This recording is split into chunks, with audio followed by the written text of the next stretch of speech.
நாம் ஒவ்வொருவரும் புக்கில் கம்பல்சரி படித்தாகணும். அதுவும் 11th 12th புக்கு நிச்சயமாக படித்தாகணுங்கிறதுக்கு சாம்பிள் தான் இதெல்லாம். சொல்லப்போனால் இந்த தடவை ஹிஸ்ட்ரி 11th ஹிஸ்ட்ரிலேருந்து தான் ஏகப்பட்ட கொஸ்டின் கேட்டாங்க. ஸோ நீங்கள் புக்கு எடுத்துட்டிங்கன்னா 6th to 12th வரைக்கும் ஜிகே கம்ப்ளீட் பண்ணணும், கலெக்ட் பண்ணணும், புக்கையும் கலெக்ட் பண்ணி வச்சுக்கணும். இப்போ இது பார்த்திங்கன்னா 11th எக்கனாமிக்ஸ் புக்கில் 7th யூனிட்டு மனிதவள மேம்பாட்டுத்துறை அமைச்சகம் நம் நாட்டின் கல்விக் கொள்கைகளையும் திட்டங்களையும் வகுத்து நடைமுறைப்படுத்தி வருகிறது. மத்திய அரசின் மனிதவள மேம்பாட்டுத்துறை கல்விக்கான வரவு செலவு மேற்கொள்கிறது. நீங்கள் நார்மலாக பார்த்தா இது கரண்ட் அஃபேர்ஸ் மாதிரி இருக்கும், இருந்தாலும் இது ஒரு சாதாரண புக்கில் இருக்கிற கொஸ்டின் தான்.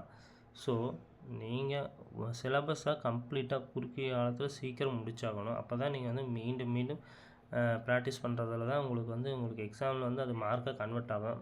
150லேருந்து அந்த 30 மார்க் யார் எடுக்கிறாங்களோ அவங்க தான் பாஸே.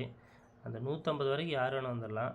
150 to 180 வரைக்கும் யார் போகிறாங்களோ அவங்க தான் அந்த எக்ஸாமுக்கு வின்னரே. ஸோ அந்த 30 மார்க்கில் தான் விஷயமே இருக்குது. அப்போ அதுக்கான எஃபர்ட் நீங்கள் போட்டு தான் ஆகணும். உங்களுக்கு வேலை வேணுன்னா நீங்கள் போட்டு தான் ஆகணும் எஃபர்ட்டை.